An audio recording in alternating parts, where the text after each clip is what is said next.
북한이 오늘 낮 12시 29분 함경북도 풍계리 일대에서 6차 핵실험을 감행했습니다. 북한은 이번 실험이 미사일의 실을 수소탄 실험이었다고 밝혔습니다.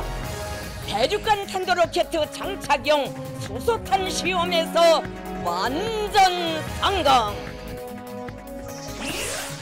기상청은 오늘 북한 핵실험으로 규모 5.7의 인공지진이 관측됐다고 발표했습니다. 이는 히로시마에 떨어진 원자폭탄의 3배에 이르는 50킬로톤 수준으로 추정됩니다. 문재인 대통령은 오늘 국가안전보장회의 전체 회의를 열고 북한의 도발에 대해 국제사회와 함께 최고로 강한 응징 방안을 강구하라고 했습니다. 우리 군은 한미연합군의 대응 조치를 행동으로 보여주겠다고 밝혔습니다. 경영진 퇴진과 공영방송 개혁을 요구하는 KBS와 MBC 노조가 내일 0시부터 총파업에 돌입합니다. 부당노동 행위에 대한 조사에 응하지 않아 체포영장이 발부된 김장겸 MBC 사장의 소재는 아직도 파악되지 않고 있습니다. 국정원이 수사 의뢰한 댓글부대 외곽팀장 18명의 신상이 속속 드러나고 있습니다.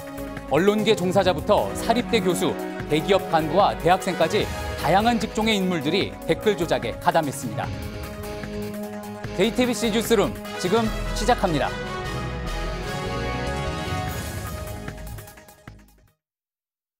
수소, 우주의 75%.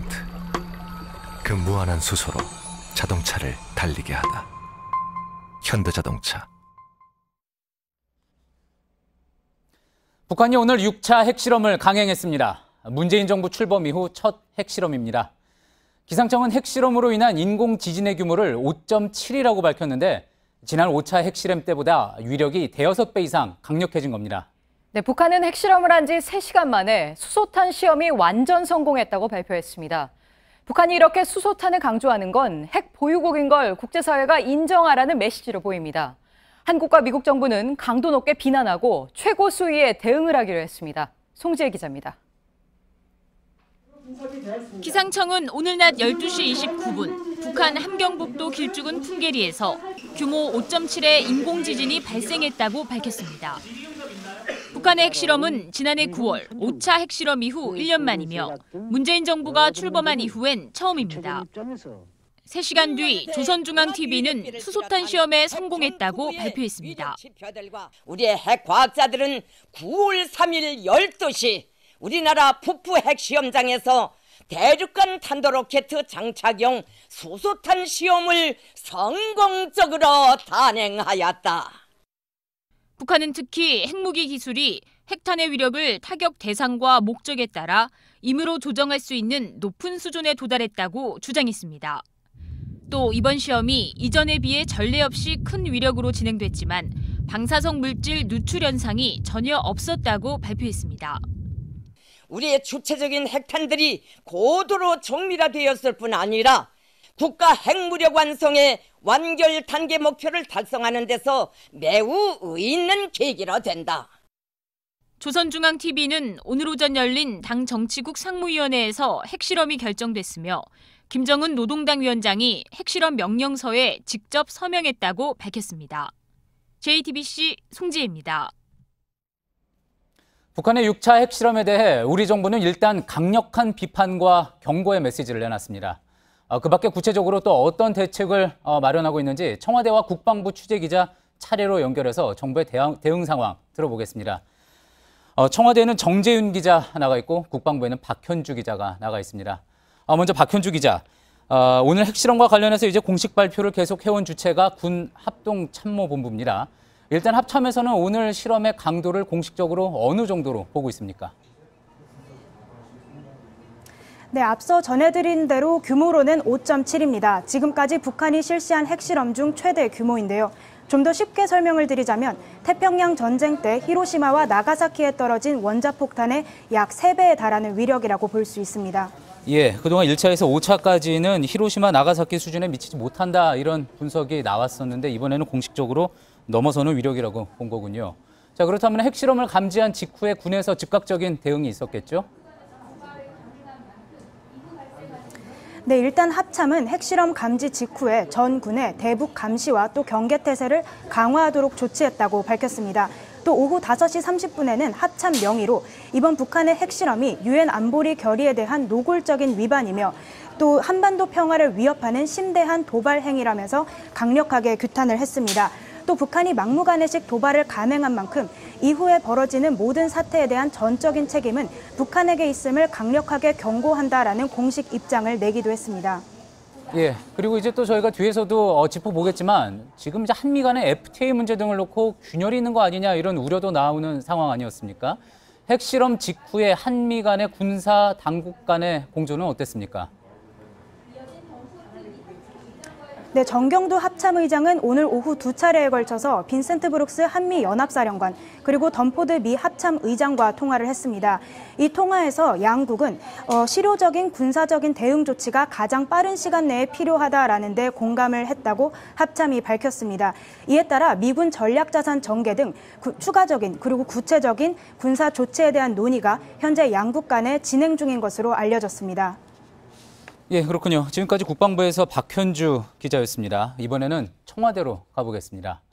정재윤 기자, 문재인 대통령이 오늘 NSC 전체 회의를 직접 주재했다고 하죠. 구체적으로 어떤 언급이 있었습니까? 네, 그렇습니다. 이 문재인 대통령은 오늘 6차 핵실험이 감지된 지 약 1시간 만인 오후 1시 30분쯤 청와대에서 NSC 전체 회의를 직접 주재했습니다. 문 대통령은 이 자리에서 북한 도발에 대한 강력한 응징 방안을 주문했는데요. 문 대통령의 발언 직접 들어보시겠습니다.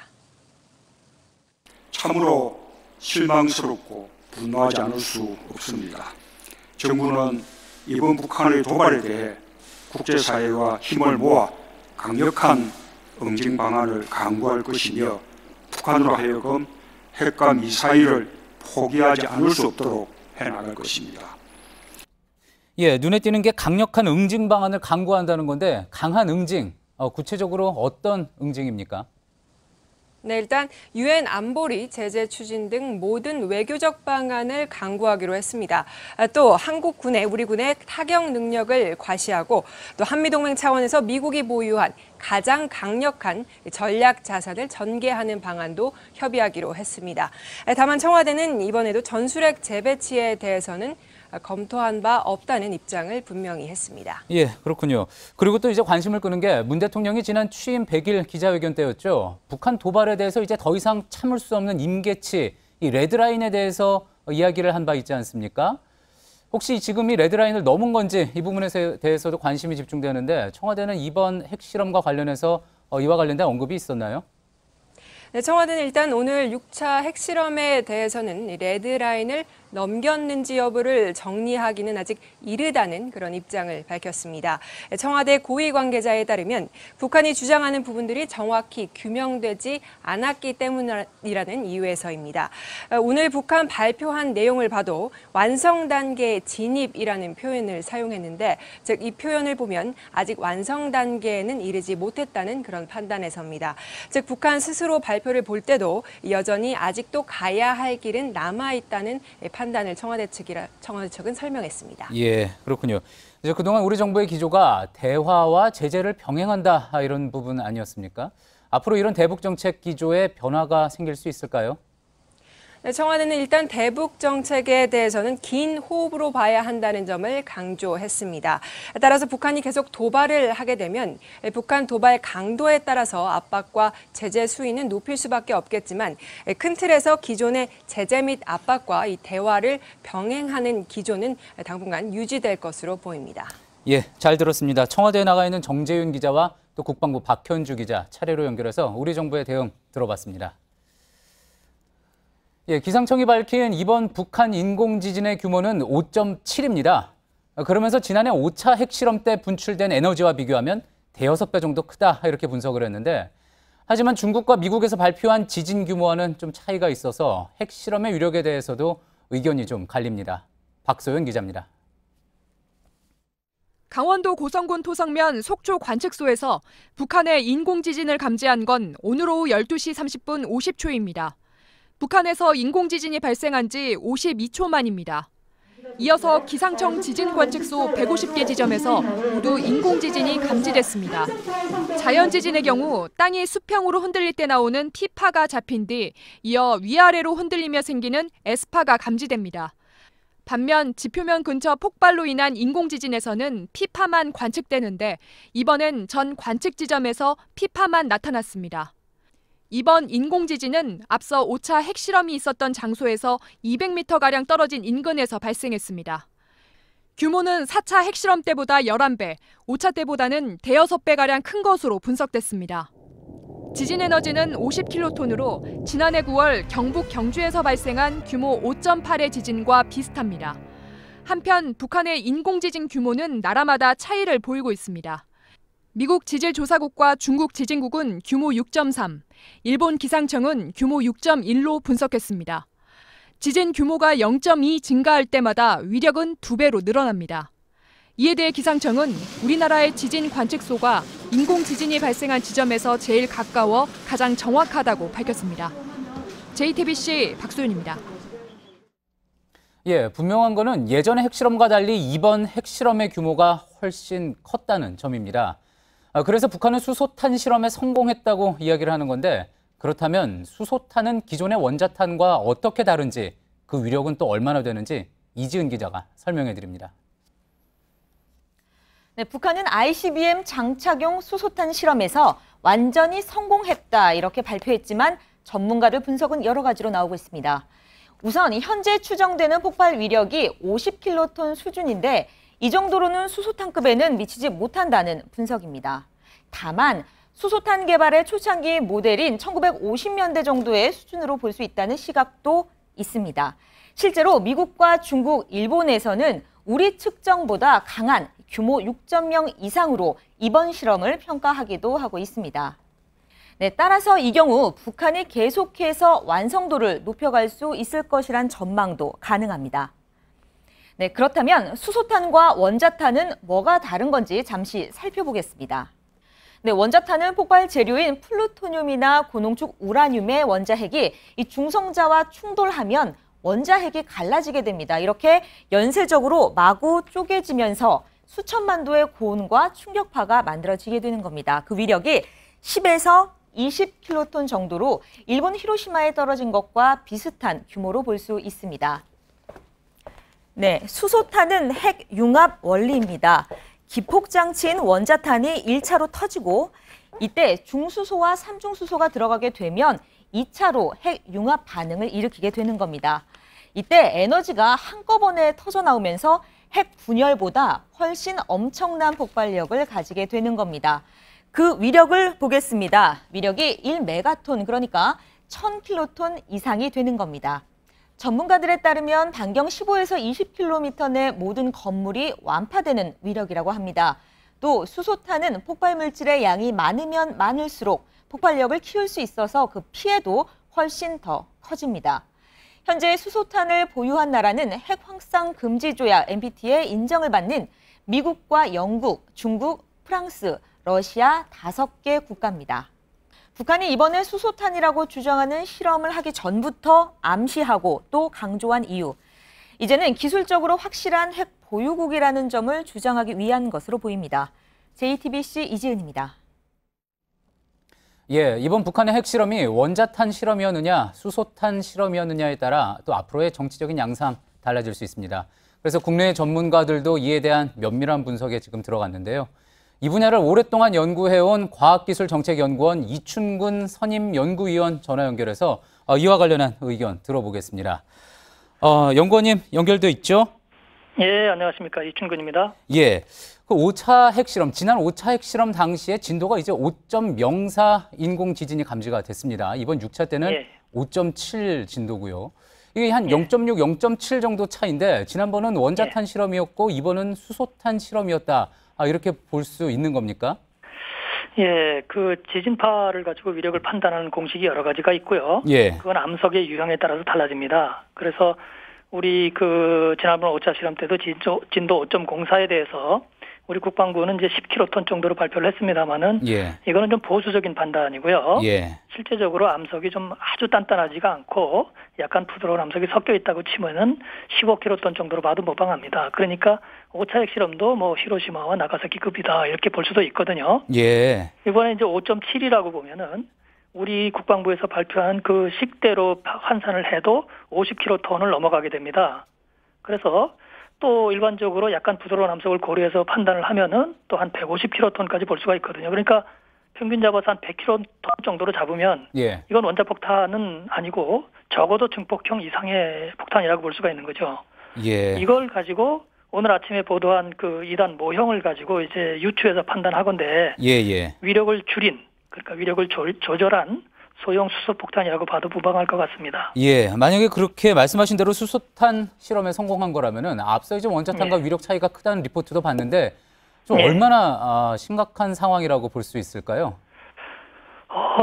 이게 그 북한의 보도를 완전히 무시하고 증폭형이라고 하더라도 그 커다란 문제가 생깁니다. 예. 우선 증폭형을 개발했다는 것은 핵융합의 원리를 발견했다는 것이고 예. 원자폭탄을 폭발을 시켜서 거기서 기폭을 해가지고 핵융합 물질을 압축을 해서 핵융합을 일으켰다는 의미거든요. 예. 그것을 컨트롤할 수 있는 기술과 장비를 개발했다는 그런 의미가 되겠습니다. 그러니까 증폭 핵분열탄을 개발한 나라는 바로 수소폭탄을 개발할 수 있는 능력을 가졌다 이렇게 봐도 되거든요. 예. 그러니까 이번에 그 한 것이 수소폭탄 초기형 수소폭탄이라고 봐도 되고 수소폭탄의 원리 실험을 했다고 봐도 되고 예. 수소폭탄이라고 해도 될 것이라고 봅니다. 예. 그리고 또 이제 중요한 부분이 북한에서 이제 방송에서 공식적으로 이야기한 부분인데요. 예. ICBM에 장착할 수 있는 크기로 수소탄을 소형화에 성공했다. 뭐 이렇게 이야기를 장착용이라고 성공했다 주장했는데 우리가 지금까지 밝혀진 드러난 내용을 가지고 그렇게 볼 수 있는 근거가 있습니까? 이거는 이제 두 가지로 볼 수 있을 것 같습니다. 소형화 자체에다 초점을 맞추면은 예. 수소폭탄의 소형화는 핵융합 물질을 적게 써가지고 위력을 줄여서 소형화를 할 수가 있거든요. 예. 북한이 지금 그렇게 한 것 같고요. 예. 또 하나는 이제 삼중 수소를 써서 그 핵분열 물질, 그다음에 핵융합 물질의 효율을 제고하면은 또 그 부피를 줄일 수가 있거든요. 예. 그런 점에서 보면은 북한이 이런 그 크기상에서 중량상의 소형화는 어느 정도 이룰 수 있다고 보고. 오늘 아침에 그 보도한 그 모형 그 자체도 ICBM에 들어갈 정도는 됐다고 봅니다. 예. 다만 문제는 재진입 여부입니다. 그래서 예. ICBM이 재진입할 때 그 열을 그 보호하기 위해서 방열하기 위해서 어느 정도 두꺼운 어느 정도 그 강력한 어느 정도 효율적인 재진입체를 갖다가 개발을 했느냐. 예. 북한이 거기서 입증된 것이 없고 거기서 아직까지 미흡하다고 보기 때문에 예. ICBM급 수소폭탄의 소형화에 대해서는 논란의 여지가 있습니다. 예, 그러니까 알겠습니다. 오늘 북한이 발표한 것도 보면 EMP 폭탄을 말하지 않았습니까? 예. EMP 폭탄은 재진입이 필요 없기 때문에 그런 의미에서 EMP탄은 성공했다라고 볼 수도 있는 거죠. 예, 알겠습니다. 이 부분 여쭤본 거는요. 이제 또 예. 앞으로 트럼프 대통령이나 문재인 대통령이 언급한 레드라인과도 맞물리는 부분이어서 한미 양국의 대응이 달라질 수 있어서 이야기했는데요. 또 이 부분에 대해서는 뒤에 또 저희 취재 기자 또 다른 전문가와 더 자세히 이야기해 보도록 하겠습니다. 지금까지 이춘근 과학기술정책연구원 선임 연구위원이었습니다. 예, 감사합니다. 네, 오늘 핵실험은 사실 예고된 도발이라는 분석이 나옵니다. 김정은 위원장이 내놓은 신년사에 미사일 도발부터 수소탄 실험까지 이미 다 들어있기 때문입니다. 그동안의 제재에도 불구하고 북한의 예고는 현실이 됐습니다. 조익신 기자입니다. 김정은 위원장은 올해 신년사에서 ICBM과 수소폭탄을 동시에 언급했습니다. 수소탄 시험과 핵탄도 폭발 시험이 성공적으로 진행되었으며 대륙간 탄도로켓 시험 발사 준비 사업이 마감 단계에 이른 것을 비롯. 그러면서 핵 개발이 미국을 겨냥한 것이란 사실도 분명히 했습니다. 미국과 그 추종 세력들이 핵 위협과 공갈이 계속되는 한 핵무력을 중추로 하는 자위적 국방력과 선제 공격 능력을 계속 강화해 나갈 것입니다. 실제로 북한은 지난 2월 트럼프 행정부가 출범한 직후 미사일 도발을 시작해 모두 13차례 발사체를 쏘아 올렸습니다. 그중엔 미국 본토 타격까지 가능한 ICBM은 물론 괌 등을 겨냥한 단거리, 중거리 미사일도 있었습니다. 아직 탄두의 대기권 재진입 기술엔 의문부호가 붙어있긴 하지만 미국의 직접 반응을 이끌어내기엔 충분한 수준입니다. 이런 상황에서 6차 핵실험까지 이전보다 더욱 큰 규모로 벌인 북한이 결국 예고했던 도발을 모두 현실화하는 방법으로 대미 협상에서 주도권을 쥐려 한다는 분석이 나옵니다. JTBC 조익식입니다. 네, 이렇게 북한은 예고된 도발을 모두 실행했습니다. 북한은 이제부터 어떤 카드를 쓸까요? 일단 9일에 정권 수립 기념일을 앞두고 ICBM급 미사일이나 잠수함 발사 탄도미사일을 또 발사할 가능성이 제기됩니다. 박병현 기자입니다. 지난해 5차 핵실험은 9월 9일 정권 수립 기념일에 맞춰 실시됐습니다. 하지만 올해는 핵실험을 엿새나 빨리 진행해 추가 도발 여지가 남아있다는 분석이 나옵니다. 특히 국제사회가 대북 제재의 압박과 강도를 더 높이기 전에 미국을 대화 테이블에 끌어내기 위해 도발의 강도와 속도를 더 높일 수 있다는 관측도 있습니다. 이와 관련해 가장 가능성이 있는 건 ICBM급 미사일인 화성 14형의 재발사입니다. 화성 14형에 탑재해서 일본 열도를 넘어가는 어쩌면 상당한 거리, 어쩌면 괌이나 이런 쪽을 실제 사거리를 보여주는 사격을 또 보여줄 가능성도 있고요. 앞서 김정은 위원장은 지난달 화학재료 연구소를 시찰할 때 미사일의 탄두 부분을 보강할 탄소 복합 재료의 대량 생산을 지시했습니다. 미사일의 대기권 재진입 기술을 보강할 필요가 있다는 걸 스스로 인정한 겁니다. 이에 따라 수소탄을 소형화하고 대기권에 진입하기 전에 터뜨리는 EMP, 즉 전자기 펄스 공격 기술을 확보하는 등 수소탄의 전술 개발에도 박차를 가할 수 있습니다. 전문가들은 이 밖에 북한이 북극성 3호와 같은 잠수함 발사 탄도미사일을 쏘아올리며 도발을 입체화할 수 있다고 내다보고 있습니다.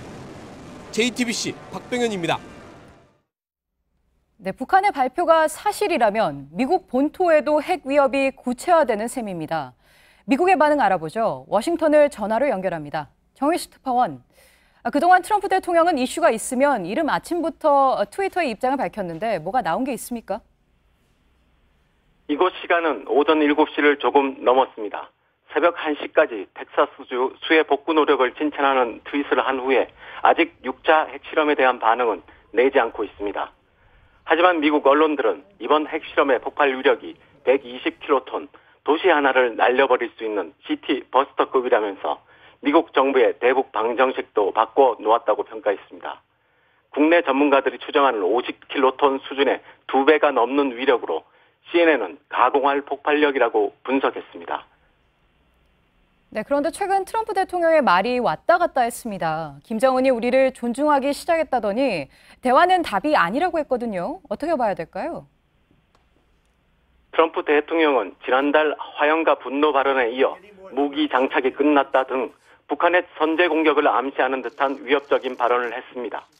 트럼프 개인 성향으론 북한에 대해 강경한 입장인 건 분명합니다.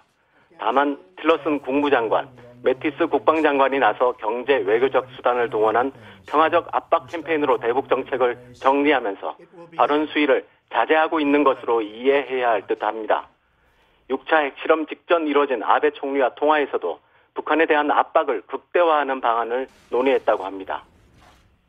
네, 미국은 모든 옵션이 테이블 위에 있다고 해왔습니다. 이번에 군사행동 카드를 꺼낼 가능성이 있을까요?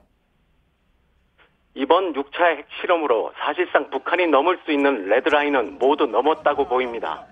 하지만 그렇다고 당장 선제 공격 같은 군사적 옵션을 사용할 가능성은 낮다는 분석이 지배적입니다. 북한 주장대로 ICBM에 탑재 가능한 수소탄도 실험에 성공했다면 어떤 대북 군사 행동도 한국과 일본은 물론 미 본토에도 치명적 보복을 가할 수 있기 때문입니다.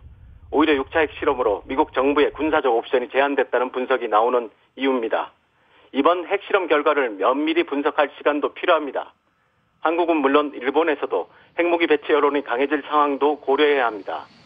앞서 뉴욕타임스가 분석한 대로 북미가 예고 없이 협상에 들어갈 가능성도 배제할 수 없습니다. 네, 워싱턴에서 정효식 특파원이었습니다. 네, 중국 반응도 보겠습니다. 중국은 북한의 핵실험 소식을 브릭스 정상회의 직전에 접했습니다. 잔칫날에 일격을 당한 것이죠. 그래서 당혹과 분노 속에 다양한 시나리오를 개선하고 있을 가능성이 큽니다. 이번엔 베이징 연결해 보겠습니다. 신경 특파원. 그동안의 중국을 보면 미사일에 비해서 북핵에는 강도 높게 대응했는데 이번엔 어떤가요? 예, 중국은 지난해 1월과 9월 북한의 4, 5차 핵실험보다 강도 높은 성명을 내놨습니다. 지난해 결연한 반대 입장만 표시한 데 그쳤지만 올해는 강력히 규탄한다는 문구를 추가했습니다. 육자회담을 통한 문자 해결이란 구절도 사라졌습니다. 북한은 한반도 비핵화에 대한 국제사회의 단호한 의지를 직시하라고도 촉구했습니다. 지난 5월 1대1로 정상회의 개막일 탄도미사일 도발에 이어 올 하반기 최대 외교 행사로 준비한 브릭스 회담 개막일을 노린 핵실험에 강한 불쾌감을 드러낸 겁니다. 문제는 유엔 안보리에서 논의될 것으로 예상되는 대북 원유 공급 중단에 중국이 동의할 것이냐는 문제입니다. 일단 브릭스 회의 참석을 위해 중국을 방문한 푸틴 러시아 대통령과 해법 조율에 나설 것으로 보입니다. 네, 오늘 북한과의 접경 지역에선 핵실험으로 강한 진동이 있었다고 전해지던데요. 혹시 군사적인 움직임이라던가 감지되는 게 있습니까? 중국 지진국 SNS에는 북한과 인접한 옌벤, 지린, 장춘, 선양 등에서 8초가량 심한 진동이 감지됐다는 주민 댓글이 실시간으로 올라왔습니다. 이날 핵실험장에서 174km 떨어진 옌벤 조선족 자치주에 거주하는 한 교포는 주민들이 진동에 놀라 모두 피신을 나와 있었다고 JTBC 취재진에 말했습니다. 한 대학에서는 의무 군사훈련을 받던 올해 신입생들이 식사 중에 건물이 흔들리자 급히 피신하기도 했습니다. 지난달 중국을 찾아온 덤퍼드 미군 합참의장은 북중 국경을 관할하는 북부정부를 시찰했고 시진핑 주석이 이를 특별히 언급한 바 있습니다. 북핵에 대해서도 미중 간 긴밀한 대응을 논의한 자리로 분석됐는데요. 45일 앞으로 다가온 당대회를 앞둔 중국이 대북 조치를 놓고 미중 간 협의가 이루어질 가능성이 커지고 있습니다. 네, 베이징에서 신경진 특파원이었습니다. 일본은 어떨까요? 일본은 불과 엿새 전 북한 미사일이 자국의 상공을 통과했습니다. 그만큼 이번엔 더 강화된 대북 제재를 예고했습니다. 지난 엿새 동안 미일 정상은 3차례나 전화회담을 했는데 이번 달 말에 아예 뉴욕에서 만나기로 했습니다. 도쿄에서 윤서령 특파원입니다. 일본 정부는 북한 6차 핵실험은 보다 중대하고 임박한 새로운 단계의 위협이라고 규정했습니다. 北朝鮮に対して北京大使館ルートを通じて直ちに厳重に抗議し、最も強い言葉で非難しました。 앞서 아베 총리는 트럼프 미국 대통령과 전화회담을 통해 대북 정책을 바꿀 수밖에 없다는 데 의견을 일치했다고 밝혔습니다. 계속되는 북한의 도발에 대해 고강도 압박으로 정책을 선회한다는 사인을 분명히 한 겁니다. 양측은 이달 말 유엔 총회를 계기로 뉴욕에서 정상회담도 갖습니다. 곧 열릴 유엔 안보리에서 대북 석유 금수 조치는 핵심 의제화 가능성이 높아졌습니다. 고노타로 일본 외상은 해외 북한 노동자에 대한 추가 제재 가능성도 언급했습니다. 북한에 대한 군사적 압박과 함께 정권의 자금줄 차단과 민생까지 영향을 줄 국제사회의 초강력 대응 방안이 본격 거론될 조짐입니다. 도쿄에서 JTBC 윤서령입니다. 예, 지금 보신 것처럼 앞서 5차까지의 핵실험과는 달리 우리뿐 아니라 이제 국제사회도 상당히 새로운 양상 국면을 맞게 됐습니다. 외교안보 담당하는 안익은 기자와 또 아산정책연구원의 차두현 개건연구위원과 함께 한 걸음 더 들어가 이야기 나눠보도록 하겠습니다. 자, 먼저 안익은 기자, 지금 무력 도발이나 핵실험 이게 계속 그동안 어떤 특별한 날에 맞춰서 해오지 않았습니까? 이번에도 이제 구구절 북한 정권 수립을 맞춰서 이런 어떤 큰 일이 있을지 모른다 어느 정도 예상이 됐었죠. 네, 지난 4차 핵실험 같은 경우에 작년 1월 6일에 했는데요. 김정인 생일 이틀 전이었죠. 예. 그리고 5차 핵실험은 정권 수립 기념일인 9월 9일에 했습니다. 예. 이번에도 6차 핵실험을 정권 수립 기념일 엿새 전에 했습니다. 예. 사실 북한과 미국의 좀 대화의 모멘텀을 찾지 못하면서 예. 사실상 북한의 추가적인 도발은 어느 정도 예견됐던 게 사실입니다. 예, 그렇군요. 차두현 박사님, 네. 지금 그러면은 구구절 전에 이 엿새를 지금 앞두고 있는 상황인데 어떻게 보면 좀 일찍 한 셈 아니겠습니까? 그리고 또 탄도미사일 얼마 전에 발사해서 좀 급하게 핵실험이 있었던 거 아니냐 이런 이야기도 나오는 것 같은데 어떻습니까? 일단 그 북한이 꼭 기념일날 핵실험하거나 미사일 발사하는 건 아니에요. 예. 다만 김정은 시대 들어가지고 워낙 자주 하니까 예. 이게 기념일 앞뒤로 걸리고 이제 이런 경우가 많아지는 거죠. 예.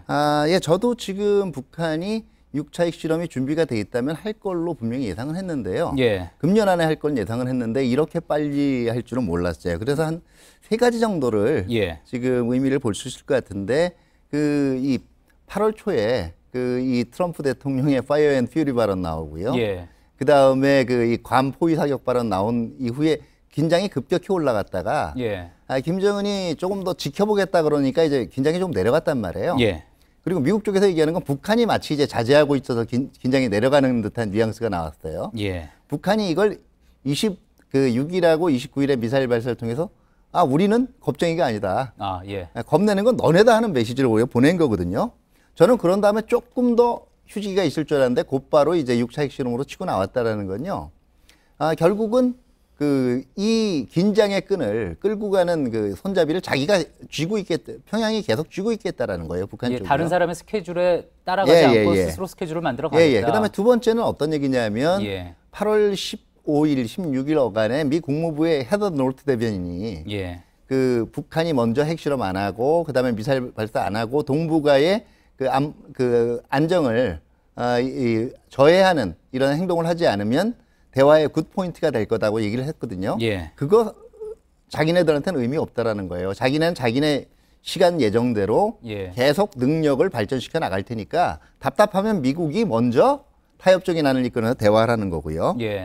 그다음에 세 번째는 이게 일종의 평양이 가지고 있는 어떤 시간 강박관념도 암시가 되고 있다고 볼 수가 있어요. 다시 말해서 굉장히 지금 이렇게 시간을 당기고 있다라는 거는 마음속에 어느 시기까지는 핵 보유국으로 인정받아야겠다. 그래야만 뭔가가 좀 원만하게 풀린다라는 강박증이 또 있을 가능성이 꽤 있다라는 거죠. 그러면 그 이유가 대북 제재가 됐든지 어떤 이유에서든지 북한 자체도 조급하게 느끼고 있는 부분이 있다. 이런 대북 제재에 의한 걸 수도 있고요. 김정은이 얘기하는 적어도 내가 이렇게 위대한 지도자인데 언제까지 뭘 해야 된다라는 자기 강박관념일 수도 있어요. 알겠습니다. 그러면서 이제 또 중요한 부분이 그렇다면은 어디까지 또 참을 수 있겠느냐, 미국과 한국이 어디까지 참을 수 있겠느냐, 그렇게 해서 이야기가 나왔던 게 또 레드라인 언급 아니겠습니까? 미국 트럼프 대통령도 그렇고 또 한국의 문재인 대통령도 그렇고 레드라인에 대해서 이야기를 했는데, 물론 청와대에서 조금 전 저희가 들었던 바로는 레드라인을 넘었다고 판단을 할 지금 상황은 아니다, 그렇게 이야기를 했지만 이 부분에 대해서 구체적으로 또 트럼프 대통령이 언급한 부분 어떤 이야기였죠? 문재인 대통령 같은 경우에는 지난달 17일 날 취임 100일 기자회견 때 레드라인 관련해서 발언을 했는데요. 그러니까 ICBM 탄도미사일을 완성하고 거기에 핵탄두를 탑재해 무기화하는 걸 레드라인이라고 언급을 했습니다. 아까도 청와대에서 약간 설명을 했지만 청와대에서는 아직까지는 완성 단계는 아니다. 물론 이번에 수소탄을 완성했다고 발표를 하기는 했지만 그게 과연 기술적으로 완성이 된 게 검증이 된 건 아니기 때문에 청와대에서는 이 부분에 대해서 아직 인정하기는 어려운 상황인 거고요. 그리고 물론 이걸 레드라인을 인정하는 순간 군사적인 옵션을 하든지 해야 되기 때문에 그거에 대한 부담도 분명히 있습니다. 트럼프 대통령은 레드라인에 대한 질문을 받았는데 그거에 대해서 구체적인 기준을 언급하지 않았습니다. 언급할 필요도 없다고 얘기했죠, 정확히는. 차 박사님, 그렇다 하면은 어떤 지금 이야기했던 대로 군사적인 어떤 액션, 선제 공격 같은 것이 있을 가능성은 없겠지만 결국은 제재 수위를 높인다든지 북한 압박을 하는 그런 액션들이 취해질 수 있지 않겠습니까? 어떤 부분이 또 가능할까요? 이제 무슨 더 압박이 가능할까 하는 얘기들이 나오는데요. 이게 지금 일단 기존에 있던 2371호에 입각한 지금 한 달도 안 됐거든요. 이 제재 자체가 일단은 변함없이 추구될 거라는 메시지를 평양에 주는 게 굉장히 중요해요. 레드라인 얘기도 나왔지만은요, 우리가 가지는 문제가 뭐냐면 핵을 개발한다라는 거고요. 무기화해서 실전 배치한다라는 거고요. 쏜다라고 하는 거는 각 단계마다가 전혀 다른 차원의 액션이에요. 우리는 이 세 개를 한꺼번에 엮는단 말이에요. 북한이 핵을 개발해서 내일 모레 배치하면 우리한테 쏠 거다. 이게 지금까지 일어난 일이 없는 일이거든요. 북한이 나름대로는 굉장히 많은 재래 군사력을 건설을 했어요. 그런데 이게 우리한테는 굉장히 충격적이지만 왜 5년 내지 10년에 한 번씩 도발했냐라는 생각을 해보세요. 그 결과가 어떻게 될지는 북한도 짐작을 하거든요. 특히 이게 핵과 핵으로 마주치는 보복이 될 경우에는 자신들도 생존하지 못해요. 그렇기 때문에 이 레드라인 자체를 가지고 우리가 시간적인 강박관념을 지니면 이거 꼭 몇 월 며칠까지 해결해야 돼. 그러니까 이거 해결 못하면 이게 북한이 매번 선을 넘는 전략에 오히려 말려드는 거예요. 예. 북한이 핵을 개발하면 거기에 맞게 우리 자체의 전력하고 한미연합전력을 같이 발전시켜 나가면서 오히려 기존에 있던 제재가 무용하다는 거에 빠지지 않고 제대로 한번 해볼 수 있는 게 필요하고 필요하다면 더 올리는 조치도 필요한 거고요. 예. 오히려 우리가 이런 레드라인의 속박으로부터 벗어나서 좀 시간적 여유를 가지고 접근하면 오히려 시간에 쫓기는 건 북한이 될 수가 있어요. 예, 그렇군요. 또 오늘 그런데 관심이 집중이 됐던 부분, 이 부분이 있습니다. 이 북핵 실험 소식이 전해지기 직전에 이 트럼프가 한미 FTA 폐기할 수 있다 이런 이야기를 거론해서 이런 중요한 시점에 한미 공조에 균열이 있는 거 아니냐 그런 우려도 나왔는데 네네. 이런 부분에 대해서는 어떻게 생각을 하시나요? 다시 트럼프 대통령이 어차피 이 동맹 간의 방위 분담 따지는 건 기존 대통령들하고 좀 틀려서요. 예. 총소위 무역 관계까지 따지고 나오고 외곽부터 치고 나와요. 예. 그렇기 때문에 이건 내일 모레 폐기한다라는 얘기는 아닙니다. 그렇기 때문에 지금 한미 공조 중요하죠. 중요한데 우리가 가끔 하다 보면 북한에 대해서 어떤 수를 쓰기 위해서 지나치게 한 국가에 의존하는 경우가 많아요. 과거엔 중국에 그랬고, 예. 중국이 목을 좋아주면 어떻게 될 거다. 그 다음에 연합방위나 이런 걸 통해서는 그 미국과의 공조도 분명히 중요하거든요. 예. 근데 그렇다고 해서 우리가 가지고 있는 나머지 거 자체를 다 거기에다가 한꺼번에 타협하고 협상해야 될 필요는 없어요. 예. 우리 중심은 중심대로 잡고 FTA는 FTA인 거고요. 예. 동맹은 동맹인 거예요. 따로 별도로 그런 융통성 있는 자세가 필요하고 누구 하나한테 해결 방안을 전적으로 의존하게 되면 우리의 수가 오히려 좁아집니다. 예. 오히려 이럴수록 평정심을 좀 유지하는 게 필요하고 이제 내일 모레 뭘 해야 될 텐데 이런 강박증으로부터 벗어나는 게 중요해요. 예. 그렇다면 우리가 어떤 모습을 어떤 자세를 취해야 될까에 대해서도 말씀을 해주셨는데 또 이제 궁금한 거는 그러면은 북한은 또 다음 수순으로 무엇을 어떤 또 액션을 취할 것이냐 이런 부분도 궁금합니다. 오늘 북한 중대발표에서 나온 게 어떤 겁니까? 예. 그 수소탄을 얹을 수 있는, 그러니까 그 대륙간 탄도 로켓에 얹을 수 있는 수소탄이라고 얘기했잖아요. 예. 그러면 그 다음에 그동안 북한이 한 행태를 보면 항상 그걸 외부에 그런 인상을 보여주기 위해서 짜맞춰진 행동들을 한단 말이에요. 예. 그럼 다음번에는 제가 볼 때는 ICBM급 비거리를 보여주고 그 다음에 재진입, 탄두의 재진입까지가 가능하게 되는 그런 기술만 있으면 보여질 거고요. 예. 그게 아니라면 하다못해서 기존에 있던 화성 12호나 14호보다 비거리가 더 나가는. 예. 그러니까 일단 탄도 보여줬으니까 이제는 운영 수단을, 운반 수단을 보여줘야 되겠죠.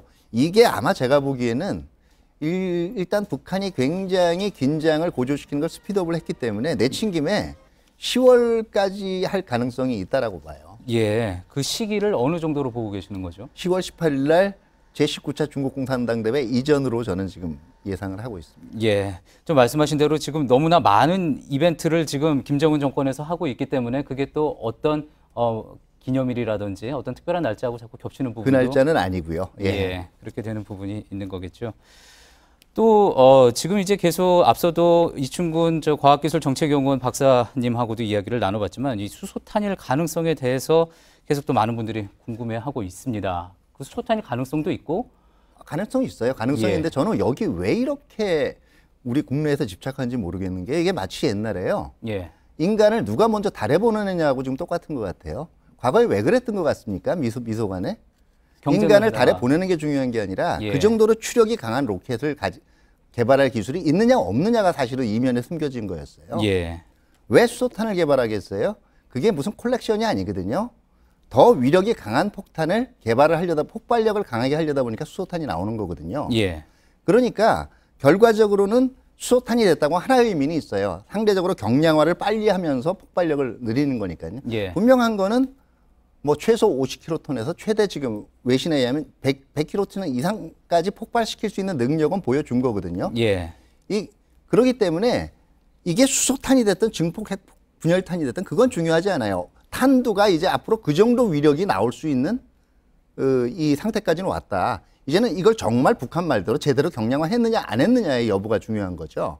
수소탄이냐 아니냐는 저는 그렇게 중요한 건 아니라고 봅니다. 예, 알겠습니다.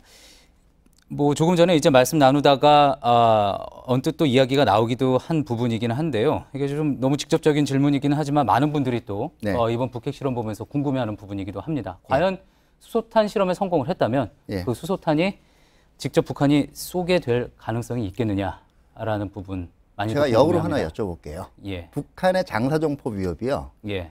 한 이미 부각된 지 15년, 20년 돼요. 장사정포 서울에 쏜 적이 있습니까? 없습니다. 그거 북한이 왜 안 쐈겠어요? 쏘면 어떤 결과가 오리라는 거 예상할 거 아닙니까? 예. 마찬가지일 겁니다. 예. 알겠습니다. 지금 이제 앞으로 있을 또 국내외 반응들 또 그리고 북한이 또 앞으로 어떤 반응을 보이게 될지 안익은 기자와 또 아산정책연구원의 차두현 개것연구위원과 이야기 나눠봤습니다. 오늘 말씀 감사합니다. 네, 감사합니다. 예, 조금 전에도 말씀드렸듯이 북한의 핵실험이 있기 직전 미국 트럼프 대통령은 이번 주 한미 FTA 탈퇴 여부를 결정할 수 있다고 그렇게 이야기를 했습니다. 북한이 수소탄을 개발했다고 위협하는 시점에 동맹을 향해 무역전쟁을 선전포고한 셈이죠. 연지환 기자입니다. 한미 FTA에 대해 논의할 것이다. 그건 내게 굉장히 중요한 문제다. 트럼프 대통령이 이번 주 한미 FTA에서 탈퇴할지 여부를 논의하겠다고 밝혔습니다. 참모들에게 한미 FTA 탈퇴 준비를 지시했다는 워싱턴 포스트 보도를 확인하는 기자들에 대한 답변에서입니다. 워싱턴 포스트는 트럼프 대통령이 FTA에 잔류하면서 일부 조항을 수정하는 재협상을 결정할 수도 있지만 이번 주 공식 탈퇴 절차에 착수할 수도 있다고 보도했습니다. 워싱턴의 한 소식통은 재협상 여부를 결정할 한미 FTA 공동위원회 특별회기를 시작한 상황에서 트럼프 특유의 협상용 엄포일 수도 있다고 말했습니다. 미국 공업지대 러스트벨트 지지층을 결집해 2020년 재선 고지를 선점하려는 의도로도 분석됩니다. 트럼프 대통령의 발언에 대해 산업통상자원부 통상교섭본부는 정부는 차분하고 당당하게 대응해 나갈 것이라고 짤막하게 입장을 내놓았습니다. 트럼프 대통령의 언급에 일희일비하지 않고 협정 폐기까지 포함한 여러 시나리오를 준비할 방침으로 알려졌습니다. 타격이 큰 자동차 업계는 미국 공장 생산 물량을 늘리는 방안 등 다양한 대책을 찾고 있는 것으로 알려졌습니다. JTBC 연지환입니다. 다음 소식입니다. KBS와 MBC 노조가 내일부터 총파업에 들어갑니다. 사측은 북핵 실험 등으로 보도가 급하다며 복귀를 종용하고 있지만 노조원들은 거부하기로 했습니다. 최승기 기자입니다. 내일 0시 KBS와 MBC가 총파업에 들어갑니다. 두 회사 노조 모두 경영진 사퇴와 공영방송 정상화를 요구하고 있습니다. MBC 노조는 내일 오후 2시 서울 상암동 MBC 광장에서 총파업 출정식에 나섭니다. KBS 본부 노조도 오후 3시 여의도 사옥 앞에서 파업 출정식을 엽니다. MBC 노조 등에 따르면 사측은 북한의 6차 핵실험과 관련해 국가적 위기라며 복귀를 요청했습니다. 하지만 노조 측은 이를 거부하기로 했습니다.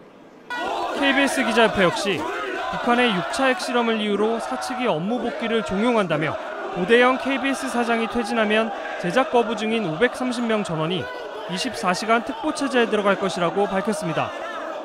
한편 고용노동부의 3차례 소환 요청에 모두 불응해 1일 체포영장이 발부된 김장겸 MBC 사장의 행방은 사흘째 확인되지 않고 있습니다. 체포영장 발부에 반발하는 자유한국당이 정기국회 등 국회 의사 일정을 보이콧하기로 결정하면서 정치권 공방도 계속될 전망입니다. JTBC 최승기입니다.